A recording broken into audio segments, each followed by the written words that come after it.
Hey guys, how's it going? Hope you're doing well. My name is Crown, and today I'm going to read you some very interesting stories that I hope that you're gonna love. And now, without further ado, let's go!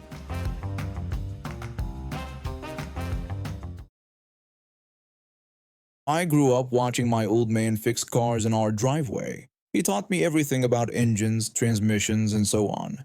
By the time I turned 18, I could rebuild a carburetor blindfolded. But after he passed away when I was 20, I had to find work fast to help my mom with bills. That's how I ended up at this small auto shop on the east side of town. The pay wasn't great, but it was honest work, and the owner seemed like a stand-up guy. I thought I'd found a decent place to earn my keep and maybe learn a thing or two more about the business side of things. Everything was fine for about 6 months. Then the owner hired this new supervisor to manage the shop because he was getting too busy with his other businesses. Let's call this supervisor Karen, because that's exactly what she turned out to be. From day one, Karen acted like she owned the place. She'd bark orders at us, criticize our work even when it was perfect, and treat customers like they were idiots for not knowing the difference between brake pads and rotors. The first real problem came when my paycheck didn't show up one Friday. I waited until Monday, thinking maybe there was a bank issue or something. When I asked Karen about it, she just shrugged and told me I'd get it when she felt like processing it. Then she asked if I had a problem with that in the rudest tone possible. I needed that money. My mom's medication wasn't cheap and rent was due, but I was 22 and scared of losing my job. I had bills to pay and not many other options in town. I told her no, there was no problem, and that I was just wondering when it might come through. She told me it would come when she said so, then ordered me to get back to work. 2 weeks passed, then another paycheck didn't come. That made 2 paychecks she was holding from me. When I tried to bring it up again, Karen actually laughed in my face. She asked me what I was gonna do about it. She dared me to complain to the owner. She said good luck with that because he was never around and trusted her completely. She told me she didn't think he'd believe some kid over his supervisor, then told me to try her. I felt trapped. I kept my mouth shut and did my work, but I started paying closer attention to what Karen was doing around the shop. That's when things got really interesting. One afternoon, I was organizing some paperwork in the back office when I overheard Karen on the phone. The door was slightly open and her voice carried.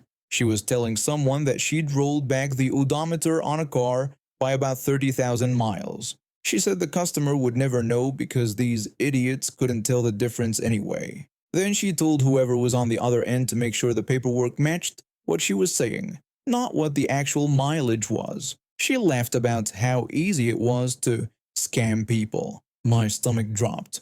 Rolling back odometers is seriously illegal. It's fraud. I stood there frozen, listening to her joke about it like it was nothing. That's when I decided to stop being scared and start being smart. I began documenting everything. Every shady title that came across my desk, I'd snap a photo with my phone. Every fake bill Karen created, I'd make a copy before she filed it. When she'd write up receipts that didn't match the actual work we did, I'd photograph those too. I documented customers she screamed at, noted down the dates and times, even recorded her on my phone a couple of times when she was particularly nasty. For 3 months, I built my case. I had a folder on my computer with everything organized by date and category. Screenshots, photos, audio files, witness statements from other mechanics who were too scared to speak up themselves. Then one Tuesday morning, Karen called me into the office. She told me I was fired, effective immediately. She ordered me to pack my stuff and get out. I asked her why. She said it was because she said so and that she didn't need a reason. Then she added that I shouldn't expect those paychecks she'd been holding. She told me to consider them payment for all the training I got there. She had this smug smile on her face like she'd just won the lottery. I nodded slowly, grabbed my toolbox, and walked out. But I wasn't defeated. I was finally free to do what I should have done months ago. The owner was a good man. I knew that from the few times he'd visited the shop. He'd bring us donuts, sometimes order pizza for everyone, ask how our families were doing. His main office was across town where he ran his other businesses, so he only came by once a week to collect the money and check in briefly. He had no idea what was happening under his nose. I called his office and made an appointment. 2 days later, I sat across from him in a conference room and slid a thick folder across the table. I told him I'd worked at his shop for 8 months and had just been fired by his supervisor, who also refused to pay me for 2 pay periods. But I explained that wasn't why I was there. I said I thought he needed to see what had been going on. He opened the folder. I watched his face change from curious to confused to absolutely furious when he flipped through page after page of evidence. Photos of altered odometer readings, fake invoices, recordings of Karen verbally abusing customers and employees, copies of titles that had been tampered with. He asked me how long this had been happening. I told him at least 3 months that I documented, but probably longer before I started paying attention. He closed the folder and looked at me. He said he wanted to give me my job back, but that he needed time to investigate this properly. He asked if I could give him 2 weeks. I told him, of course. Those 2 weeks felt like forever. I didn't know if he'd actually do anything or if Karen had somehow convinced him I was lying. But then my phone rang. The owner told me to come down to the shop the next morning at 9 o'clock sharp. When I arrived, the owner's car was already there. So was a van I didn't recognize. I walked in to find the owner standing in the middle of the shop with 2 very large men in suits. Karen was at her desk looking annoyed. She asked what this was about and said she had work to do. The owner didn't waste time. He pulled out my folder and started listing everything. The rolled back odometers, the fake paperwork, the stolen wages. He told her he'd spent the last 2 weeks calling every customer she'd dealt with in the past 6 months. He'd taken statements, checked records, verified my evidence with outside sources. Karen's face went from annoyed to pale to bright red. She shouted that it was all lies and that I was just a disgruntled employee trying to get back at her for firing me. The owner asked if that was really the case because he had 12 customers who confirmed she sold them vehicles with false mileage. He said he had state records that didn't match her paperwork. He had recordings of her committing fraud, and he had every employee there willing to testify that she'd been stealing wages and creating a hostile work environment. That's when one of the large men stepped forward and told her she needed to leave the premises immediately. Karen screamed that he couldn't do this and that she'd sue.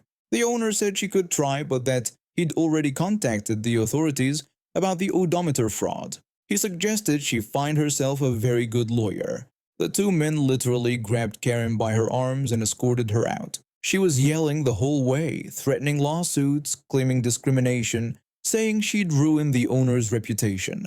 But her voice got quieter when they pulled her through the parking lot and basically shoved her toward her car. We all watched through the shop windows when she drove away. The owner turned to us and asked if anyone else was involved in what she was doing. We all shook our heads. One of my co-workers, the most senior mechanic, spoke up. He said we all knew something was wrong, but we were scared to say anything because we had families to feed. The owner promoted that co-worker to supervisor on the spot. Then he turned to me and told me I was back on payroll starting that day. He said I'd also get back pay for those 2 checks she stole, with interest for my trouble. I got my money within a week. My family made it clear from the start that I wasn't like my siblings. They got piano lessons, college funds, new cars for their 16th birthdays. I got hand-me-downs and a part-time job at 15 to pay for my own stuff. My parents never said it out loud, but I knew I wasn't the favorite. That feeling of being less than followed me for years. I worked my way through community college, scraped by in my 20s, and eventually built a decent life for myself and my 2 kids. It wasn't easy, but I did it. Then, about 3 months ago, everything changed. I can't get into all the details, but let's just say a business venture I'd invested in years ago paid off, in a way I never imagined possible. Suddenly I had more money than I knew what to do with. Life-changing money. The kind that means my kids will never struggle like I did. But this story isn't really about me. It's about my best friend and her kids. My best friend and I met when we were both 19. We've been through everything together. Failed relationships, new jobs, pregnancy scares, actual pregnancies. When she had her daughter 12 years ago, I was there in the delivery room. The father was a mess even then, in and out of rehab, and he overdosed when the baby was just 2. My friend was devastated and overwhelmed, so I stepped up. I had her daughter at my place more often than not. I took her to her first day of school. I was the one who rocked her to sleep when she had nightmares. The thing is, before her dad died, some really bad stuff happened to her. Abuse? The kind that leaves scars you can't see. Even now she's in therapy twice a week. Her therapist told my friend and me that she might struggle with relationships, jobs, everyday life. The trauma runs deep. She calls me mom. Not all the time, but enough that it makes my heart swell and break at the same time. I love her, like she's mine because, in every way that matters, she is. Then 10 years later, my friend had a son. Different father, completely different situation. This guy is career military, stable, involved. He buys his son everything. New clothes every season, the latest toys, a college fund already set up. The little guy is only 2, but he's got a safety net his sister never had. So here's my problem. I want to set up trusts for both kids. For my friend too, but that's not the issue. The issue is I want to give the older one $2.5 million and the younger one $1.5 million. I know how it sounds. I know people will say I'm playing favorites or being unfair, but here's the thing. The little one already has advantages his sister never got. He has a present father with resources. He hasn't been through trauma that will affect him for the rest of his life. He's set up better, period. The older one reminds me of myself. I see her struggling with things other kids don't think twice about. I see her trying to fit in with secondhand clothes while her brother gets everything new. I see the way she withdraws sometimes, lost in whatever darkness her early years left behind. And it kills me. I can't change what happened to her. I can't take away the nightmares or make the therapy unnecessary. But I can give her a cushion for the future. Money for more therapy, for education, for a place to live if she needs time to figure life out. Money is a tool, and I want to give her the best tools possible. Last week, I finally sat my friend down. I've been rehearsing what to say for days. We were at my kitchen table and I was so nervous I could barely get the words out. I told her I needed to talk to her about something important. I explained that I had recently come into a significant amount of money and I wanted to set up trusts for her kids. She looked at me with wide eyes and asked if I was serious. I assured her I was completely serious, but I needed to explain something and I needed her to really hear me out. I told her the amounts. I watched her face go from excitement to confusion to something that looked like hurt. She said she didn't understand why there was a difference. She reminded me that they were both her children. I tried to explain that I knew they were, and I loved them both. But I pointed out that her son had his dad. He had support and resources his sister didn't have, and the older one was going to need more help in life. I reminded her what the therapist had said about the daughter's future challenges. She asked if I thought her son was worth less. I quickly said no, that wasn't it at all. I explained this was about what each of them needed. I told her that her daughter was like my own child, that I had raised her alongside my friend. I was there for everything. I can't help feeling more responsible for her future. She said it looked like I loved one more than the other. I told her that wasn't fair. This was a gift. My gift. I was trying to help them both in the way that made the most sense for their individual situations. The conversation went in circles for over an hour. She kept coming back to the inequality of it, how it would look, what people would say. I kept trying to explain that equal and fair aren't always the same thing. Finally, I said something I probably shouldn't have. I told her I was the kid who got less while I was growing up. I knew what that felt like, and I had turned out fine, but it was hard. I pointed out that her daughter was already that kid. I was just trying to balance the scales a little. That seemed to land. My friend went quiet for a long time, then she started crying. She said she just didn't want either of them to feel like they weren't enough. I told her they were both more than enough. This was about circumstances, not worth. She left that day without agreeing to anything. I felt sick about it for days. But then, almost a week later, she called me. She told me she had thought about it, and I was right. It was my money and my choice. And maybe I was right about what each of them needed. The trusts are being set up now. My friend and I are okay. And those kids are going to have opportunities I never had. I'm a single dad and I've been raising my daughter alone. Her mom walked out on us, and it's been just the two of us ever since. My daughter is 17 now, about to be a senior in high school. She is smart, independent, and I'm incredibly proud of the young woman she's become. We don't get to take vacations often because of my work schedule, but I've been saving up for months to take her on a beach trip before her last year of school started. She deserved it after working so hard on her grades and her part-time job. We'd been at this beach for about 3 days when the incident happened. It was a beautiful afternoon, and my daughter had been so excited to wear this new swimsuit she'd bought with her own money. It was a pretty turquoise bikini with some kind of pattern on it. She'd shown it to me at the store, asking if it was appropriate, and I'd said it was perfectly fine. It covered everything it needed to cover, and she felt confident in it. That morning, we'd set up our spot on the beach like we did every day.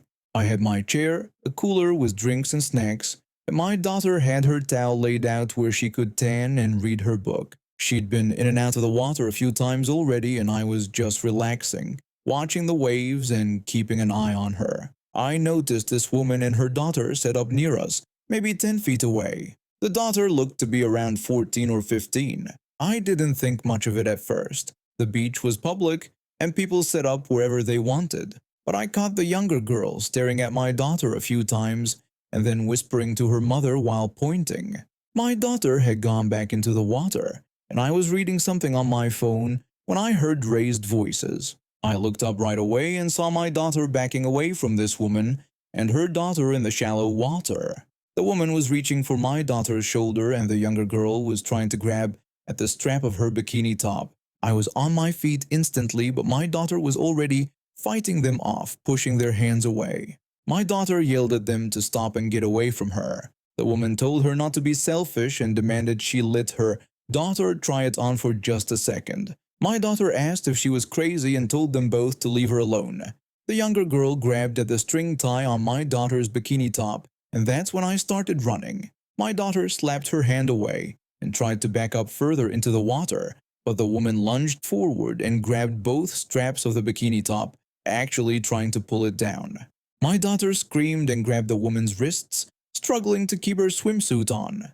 The younger girl was pulling at the side ties of the bikini bottoms. I reached them in seconds. I didn't even think. I just reacted.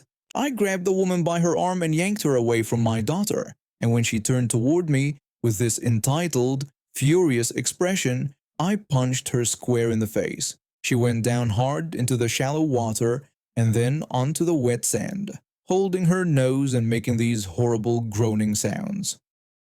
The younger girl saw me and her eyes went wide with fear. She scrambled backward and then took off running down the beach, leaving her mother writhing on the ground. My daughter was crying and holding her swimsuit, making sure everything was still in place. I moved between her and the woman on the ground right away. I asked my daughter if she was okay and if they had hurt her. She told me through tears that the woman had tried to take her swimsuit off, explaining that the woman had said her daughter wanted to try it on because it was pretty. When my daughter refused, they both attacked her. By this point, lifeguards were rushing over. A crowd had formed around us. The woman was still on the ground, blood coming from her nose, yelling about how I'd attacked her. Karen screamed that I had attacked her and punched her for no reason, demanding that I be arrested. One of the lifeguards asked me what had happened. I explained that this woman and her daughter had tried to forcibly remove my daughter's swimsuit, that my daughter had refused to let them have it, and that they'd attacked her in the water. I told him I had stepped in to protect my child. My daughter was shaking, but she spoke up clearly. She told the lifeguard that the woman had grabbed her top and tried to pull it down, and that her daughter had been trying to untie her bottoms. She said she'd told them no multiple times and they wouldn't stop. Several people in the crowd started speaking up, saying they'd seen the whole thing. One man said he'd watched the woman and her daughter approach my daughter aggressively. A couple said they saw the attempted assault. The lifeguards called the police right away. When the officers arrived, we gave our statements. My daughter explained everything in detail, how the woman had approached her in the water and demanded she let her daughter try on the swimsuit, how she'd refused because that was insane, and how they'd both physically attacked her when she said no. The younger girl had apparently been caught by beach security trying to leave. They brought her back, and she was crying hysterically. The officers took statements from the witnesses. Multiple people confirmed they'd seen the woman and her daughter attacking my daughter, trying to remove her clothing. One officer took photos of the red marks on my daughter's shoulders and neck where they'd grabbed her. Karen kept screaming that I'd attacked her. But when the officers heard the full story and saw the witness statements, their attitude changed real quick. One of the officers told the woman she was being arrested for assault and attempted sexual assault of a minor. Karen asked what they meant and said no, claiming that my daughter was the one who wouldn't share. The officer explained that she had tried to forcibly remove clothing from a 17-year-old girl, and that was a crime. They handcuffed both the woman and her daughter right there on the beach. The crowd that had gathered actually started clapping when the officers led them away. The woman was still screaming about how unfair it was, how her daughter just wanted to try on the pretty swimsuit, how I was a violent maniac. We pressed full charges. My daughter had to give a formal statement at the police station, which was hard for her, but she was brave through all of it. The woman and her daughter were taken into police custody, and we were told we'd be contacted about court dates. When we finally left the beach that evening, my daughter held onto my arm tight. She thanked me for protecting her, and I told her I always would, that nobody touches my kid. I have a psychotic disorder, and some days are harder than others. There are times when reality feels slippery, when I can't trust my own perceptions, when the world gets too loud or too confusing. But I've learned to manage it. I have my medications, my therapy appointments, my routines that keep me grounded. It took me 3 tries to finish college. I dropped out twice before I finally made it through and got my degree. Each time I left, people looked at me with pity or disappointment, like I was giving up. But I wasn't giving up. I was surviving. I was learning what my limits were and how to work within them. When I finally walked across that stage to get my diploma, it meant more to me than it probably did to anyone else in that auditorium. Now I work with special needs kids, and I love it. These kids get me in a way that most people don't. They understand what it's like when the world doesn't make sense, when people don't give you the patience you need, when everyone expects you to fit into a box that wasn't made for you. I make enough to support myself, but I'm careful with money. I keep my apartment small, I don't buy things I don't need, and I've built up a solid emergency fund. That fund is my safety net because I know there might be times when I need to step back from full-time work, when my brain needs a break, and I don't want to end up homeless or dependent when that happens. My cousin is the same age as me. She's married with 2 kids and works full-time. She's never had to deal with a disability, and I think that makes it hard for her to understand my life. We used to be close when we were younger, but things have gotten more complicated between us. Last month, we were at a family gathering at our aunt's house. I'd had a rough week at work. One of the kids I work with had a bad meltdown, and his parents had complained to my supervisor, saying I should have controlled him better. It was frustrating because anyone who actually understands special needs kids knows you can't just control them. You support them, you help them regulate, but you can't force them into compliance like they're robots.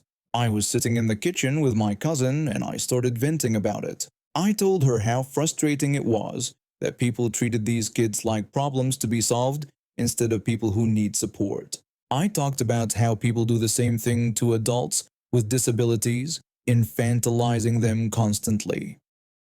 I explained that even if I wasn't independent, even if I was on disability benefits or living with my parents, I'd still be an adult. I said I was tired of people acting like disabled people were somehow less mature or less capable of being real adults. My cousin looked up from her phone and shrugged. She said my life was pretty different from most adults. I told her that different didn't mean less than. She clarified that she wasn't saying that, but that I was still kind of in a baby stage of life because I could take risks. She said I didn't have real responsibilities. She went on to say that she couldn't take risks because she had 2 kids to feed, and that was real adult life. I felt my chest tighten. This wasn't the first time she'd made comments like this, but it still stung. I asked her if she was serious about calling my life a baby stage. She doubled down, saying I only had to worry about myself. She pointed out that if I wanted to quit my job or take a break, I could just dip into my savings. She said she didn't have that luxury. I told her she was in a place in life where she could take risks. I reminded her that she chose to have 2 kids, and that was a risk too. I explained that I couldn't take that risk because my brain might not cooperate. I told her I might have an episode that lands me in the hospital, or I might need to use all my savings just to survive a bad year. I said that didn't make her the adult and me the baby. Her face went red. She accused me of calling her irresponsible for having kids and said it was rich coming from someone who dropped out of college twice. I clarified that I wasn't saying she was irresponsible. I explained that we both had different circumstances and different risks. I told her she was acting like her choices were more valid than mine just because they were more traditional. She raised her voice and said her choices were more valid. She said she was raising the next generation and contributing to society. She asked what I was doing besides playing with disabled kids and living like a college student. I felt something snap inside me. I kept my voice calm and told her I worked with those disabled kids because I understood them. I said I knew what it's like to be dismissed and underestimated. I explained that I contributed plenty to society, that those kids deserved someone who respected them, and that their families trusted me to do that. I added that meanwhile she was sitting there disrespecting her own cousin because my life didn't look like hers. She said she couldn't believe I was attacking her like this, that she was just being honest. I told her I was being honest too. I reminded her that she called me a baby and dismissed everything I'd worked for. I said she didn't get to play victim now. She stood up, her chair scraping against the floor. She said she didn't have time for this, that some of us had real responsibilities. She grabbed her purse and walked out of the kitchen. I could hear her in the living room telling her husband they were leaving. My aunt came into the kitchen looking confused. She asked what happened. I told her my cousin didn't think I was a real adult because I wasn't married with kids. My aunt sighed and shook her head. She said my cousin had always been like that, and ever since she had those kids, she thought she was more mature than everyone else. She told me not to let it get to me. But it did get to me. Not because I thought she was right, but because it hurt that someone I used to be close to could be so dismissive of everything I'd overcome. A few days later, she texted me. She said she'd talked to her mom about what happened, and her mom said she was out of line. She added that she still thought I had it easier than her, but she shouldn't have called me a baby. She apologized. I stared at that text for a long time. It wasn't really an apology. It was more like an admission that she was sorry for saying it out loud, not for thinking it. I texted back and told her I didn't have it easier than her. I said I had it different, and until she understood that, we weren't going to get anywhere. She never responded. I'd spent my whole life proving to people that I was capable, that I was strong, that I deserved respect. I wasn't about to waste my energy on someone who refused to see that, even if we shared the same blood. My life might look different from hers, but it was mine and I'd built it from scratch despite everything working against me.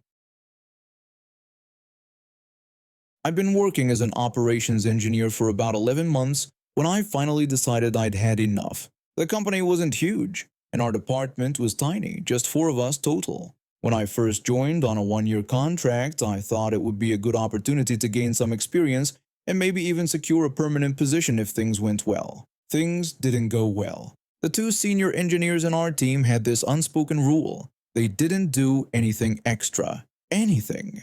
When a new project came through that required networking work, they'd look at each other, then look at me, and suddenly it became my responsibility. At first, I didn't really mind. I was learning, right? Getting hands-on experience with networking stuff I wouldn't have touched otherwise. But after months of taking on all the additional work while the seniors sat back and coasted, the lack of appreciation started to wear on me. No acknowledgement, no thank you, nothing. Just more work piled on my desk. And the pay? Don't even get me started. I was being paid peanuts compared to what I should have been making, especially considering I was doing work that technically wasn't even in my job description.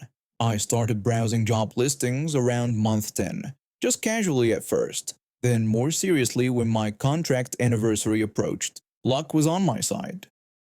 An ex-employer reached out about a position, better pay, better title, better everything. I interviewed and got the offer with about a month left on my current contract. The timing couldn't have been more perfect. Here's the thing about contracts. They have end dates. Mine was clear as day. 1 year. My current company hadn't said a single word to me about renewal, no discussions about extending, nothing. So I figured I'd be professional about it and give them a heads up that I wouldn't be renewing and was moving on. My manager had only been promoted 6 months earlier. He used to be an engineer like the rest of us, but ever since he got that promotion, he become insufferable. The power had gone straight to his head, and he walked around like he owned the place. I knocked on his door one morning and went in with my resignation letter in hand. I told him I wanted to let him know I was resigning and wouldn't be renewing my contract. I mentioned I'd be happy to do handovers and train anyone who needed it before I leave.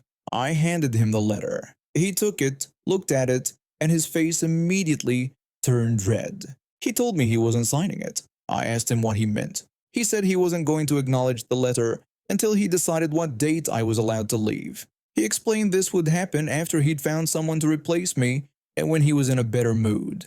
I stood there, confused. That's not how this worked.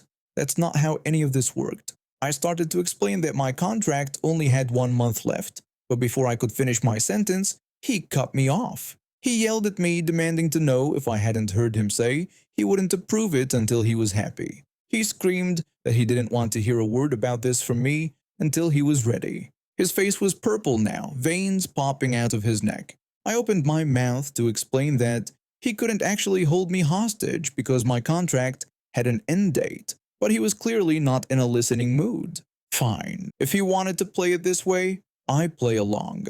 The rest of the month passed normally. I showed up, did my work, and didn't mention the resignation again. The seniors continued to dump networking tasks on me, and I continued to handle them. But you know what I didn't do? Handovers, documentation, training, nothing. He said he didn't want to hear about my resignation until he was ready, so I stayed quiet. My last day arrived. I packed up my personal items, grabbed my laptop and security badge, and walked into his office. I told him I was returning my stuff because today was my last day. He looked up from his computer, annoyed. He asked me what I was talking about. I repeated that I was giving him my stuff because today was my last day. He told me to stop joking around. He reminded me that he hadn't acknowledged my resignation letter yet.